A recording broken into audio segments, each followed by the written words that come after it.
जय हिंद दोस्तों, स्वागत है आपका अपने इस ऑनलाइन प्लेटफॉर्म एग्ज़ाम हब पे।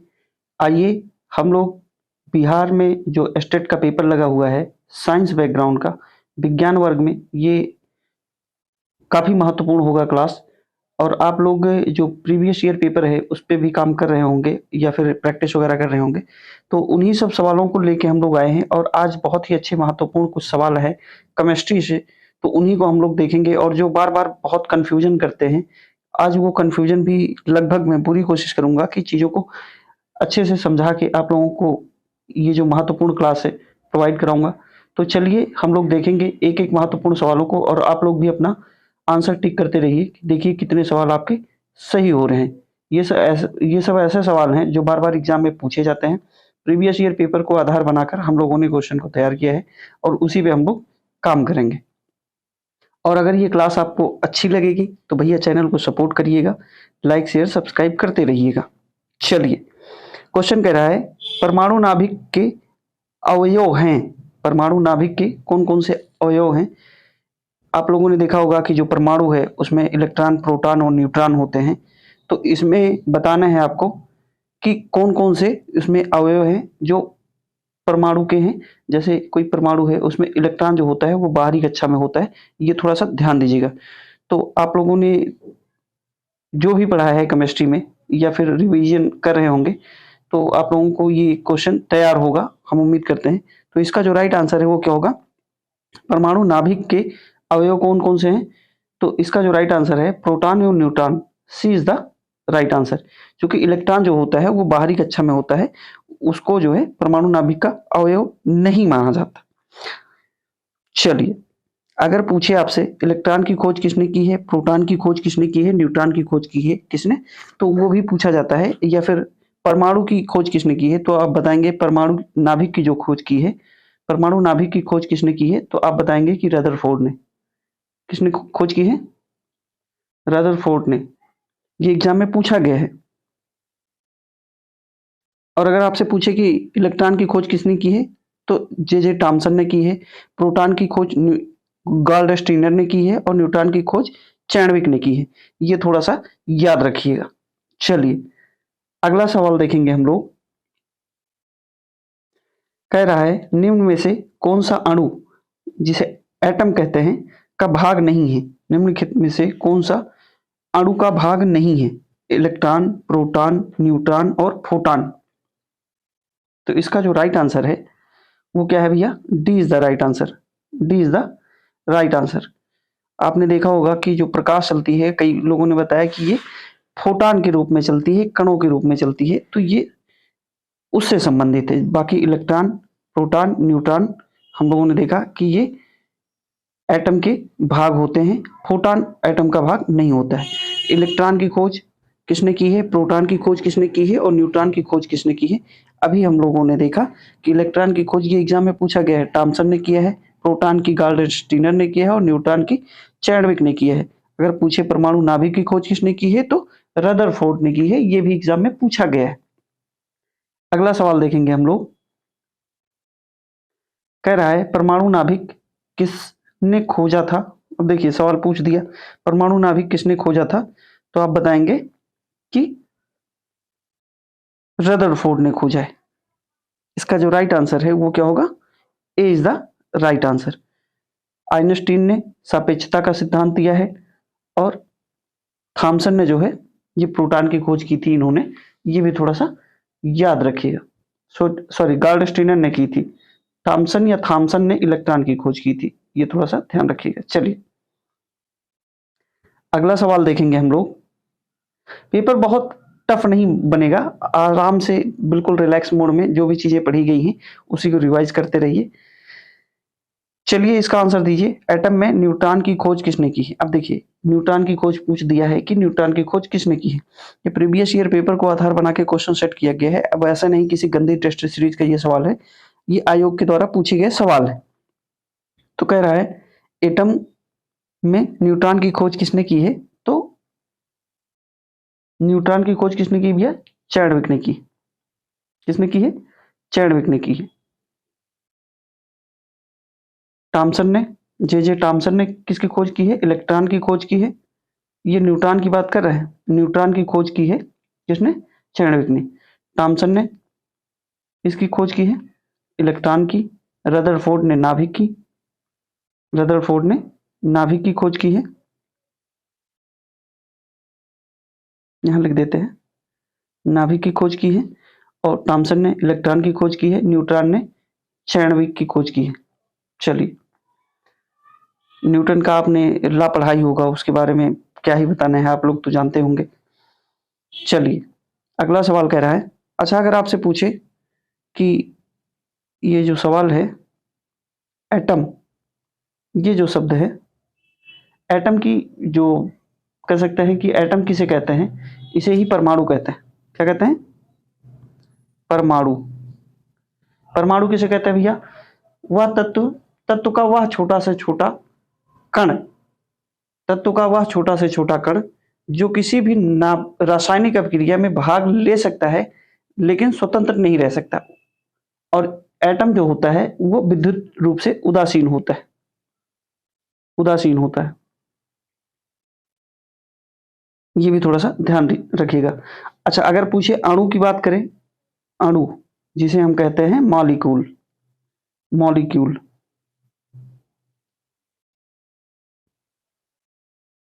ये क्या है भैया?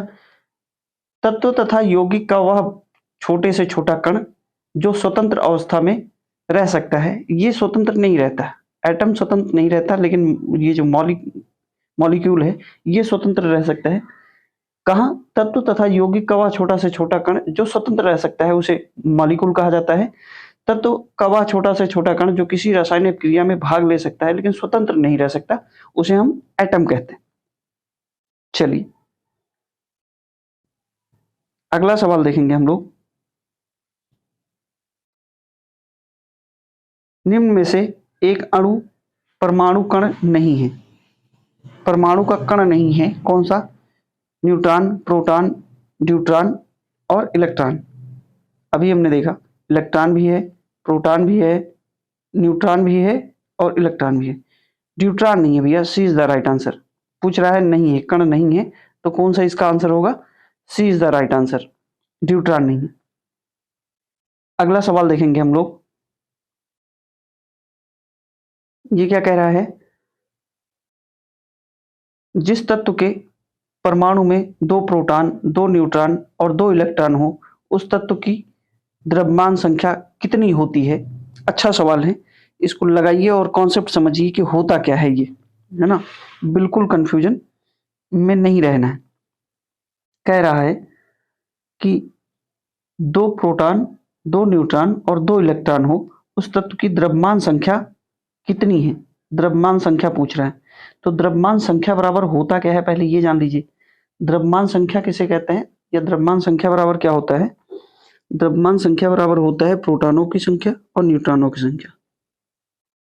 प्रोटॉन प्लस न्यूट्रॉनों की संख्या, ये क्या कहलाती है? तो द्रव्यमान संख्या कहलाती है। तो चलिए देख लेते हैं, 2 प्रोटॉन है और 2 न्यूट्रॉन है। इलेक्ट्रॉन को इसमें हम काउंट नहीं करते, इलेक्ट्रॉनों की संख्या को काउंट नहीं करते द्रव्यमान संख्या में। तो 2 plus 2, 2 proton plus 2 neutron equal to 4, यही हमारा आंसर होगा। द्रव्यमान संख्या कितनी होगी? 4 होगी। तो इसका जो राइट आंसर है वो बी होगा। द्रव्यमान संख्या प्रोटॉनों की संख्या प्लस न्यूट्रॉनों की संख्या। चलिए, अगला सवाल देखेंगे। कह रहा है एक तत्व में इलेक्ट्रॉन और न्यूट्रॉनों की संख्या क्रमशः 18 और 20 है, इस तत्व का द्रव्यमान संख्या क्या होगा? अब देखिए, वहां तो प्रोटॉन, न्यूट्रॉन और इलेक्ट्रॉन तीनों दिया था। द्रव्यमान संख्या बराबर क्या होता है? द्रव्यमान संख्या बराबर क्या होता है, ये भी थोड़ा सा याद रख लीजिए कि द्रव्यमान संख्या पूछे चाहे परमाणु भार पूछे, परमाणु भार, परमाणु भार या फिर द्रव्यमान संख्या पूछेगा अगर, तो आप बताएंगे कि इसमें क्या होगा। तो लगाइए, इलेक्ट्रॉनों की संख्या, प्रोटॉनों की संख्या और न्यूट्रॉनों की संख्या हमने अभी देखी थी, तो न्यूट्रॉन हम उसमें काउंट नहीं करते, है ना। न्यूट्रॉन, न्यूट्रॉन और प्रोटॉन करते हैं। अब प्रोटॉन तो दिया ही नहीं है, तो अब समस्या हो गई। इलेक्ट्रॉन की संख्या काउंट नहीं करते, प्रोटॉनों की संख्या याद करते। तो प्रोटॉन प्लस न्यूट्रॉन, ये होता है। अब प्रोटॉन की संख्या कहाँ मिलेगी? अगर हम बात करें इलेक्ट्रॉनों की संख्या, प्रोटॉनों की संख्या जो होती है, परमाणु में इलेक्ट्रॉनों की जो संख्या है प्रोटॉनों की संख्या के बराबर होता है। ये जो इलेक्ट्रॉनों की संख्या है ये प्रोटॉनों की संख्या के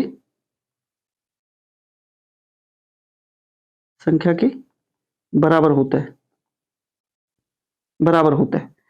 तो अब हमें देखना है प्रोटॉन और न्यूट्रॉन। तो प्रोटॉन न्यूट्रॉन की संख्या तो दिया है कितना 20, और प्रोटॉन की संख्या नहीं दिया है, क्योंकि द्रव्यमान संख्या बराबर प्रोटॉन की संख्या और न्यूट्रॉन की संख्या होते हैं। तो इलेक्ट्रॉन की संख्या दिया है, तो वही कह रहा है कि इलेक्ट्रॉन की जो संख्या है प्रोटॉन की संख्या के बराबर होता है। तो हम रख देंगे मान 18 प्लस 20, 18 प्लस 20, 20 10 30 8 38, तो ये हो जाएगा 38। तो इसका जो राइट आंसर है वो हो जाएगा सी। सी इज द राइट आंसर। चलिए, उम्मीद करते हैं ये सवाल समझ में आया होगा। द्रव्यमान संख्या पूछे या परमाणु भार पूछे तो आप बताएंगे प्रोटॉनों की संख्या प्लस न्यूट्रॉनों की संख्या बराबर द्रव्यमान संख्या होता है। अब चूंकि प्रोटॉन की संख्या नहीं दी है, यहाँ इलेक्ट्रॉन की संख्या दी है, तो इलेक्ट्रॉन की संख्या बराबर होता है प्रोटॉनों की संख्या के बराबर होता है इलेक्ट्रॉनों की संख्या, और द्रव्यमान संख्या बराबर होता है प्रोटॉनों की संख्या और न्यूट्रॉनों की संख्या। तो न्यूट्रॉनों की संख्या दी है, प्रोटॉन की संख्या हमें ज्ञात करनी थी। प्रोटॉन की संख्या हम यहाँ से इलेक्ट्रॉनों की जितनी संख्या उतनी प्रोटॉनों की संख्या होती है, दोनों को ऐड कर देंगे, द्रव्यमान संख्या निकल के आ जाएगी 38। सी इज द राइट आंसर। चलिए अगला सवाल लगाएंगे। कह रहा है, अब देखिए ये भी टॉपिक पूछा गया है, समस्थानिक और संभारिक, आइसोटोप्स और आइसोबार। तो कह रहा है परमाणु जिनमें प्रोटॉनों की संख्या समान, एक एक लाइन बहुत इंपॉर्टेंट है, प्रोटॉनों की संख्या समान परंतु न्यूट्रॉनों की संख्या भिन्न भिन्न, न्यूट्रॉनों की संख्या भिन्न भिन्न रहती है, उसे क्या कहा जाता है? प्रोटॉनों की संख्या जहां समान होती है वहां, और न्यूट्रॉनों की संख्या भिन्न भिन्न होती है, उसे क्या कहा जाता है? उसे कहा जाता है समस्थानिक आइसोटोप, या समतापिक, समवैवीय, समन्यूट्रॉनिक। तो इसका जो राइट आंसर है वो D is the right answer, समस्थानिक। इसे आइसोटोप कहा जाता है। अच्छा, समस्थानिक होता क्या है? जिसमें समान परमाणु क्रमांक होते हैं लेकिन जो द्रव्यमान है भिन्न परमाणु द्रव्यमानों के अणुओं को समस्थानिक कहते हैं, जिसमें परमाणु क्रमांक समान होते हैं लेकिन द्रव्यमानों की संख्या भिन्न भिन्न होती है। अब कैसे समझेंगे? अगर पूछे द्रव्यमान संख्या यानी कि परमाणु भार, अगर पूछे परमाणु भार, ये प्रोटॉनों की संख्या समान किसमें होता है? समस्थानिक में। समस्थानिक में प्रोटॉनों की संख्या समान लेकिन न्यूट्रॉनों की संख्या भिन्न भिन्न होती है। अगर वही पूछता है संभारिक, एक शब्द है संभारिक, तो आप बताएंगे कि संभारिक जो होता है उसमें क्या होता है? संभारिक में समान परमाणु द्रव्यमान होते हैं लेकिन भिन्न परमाणु क्रमांक होते हैं। तो ये भी थोड़ा सा याद रखिएगा। चलिए अगला सवाल देखेंगे।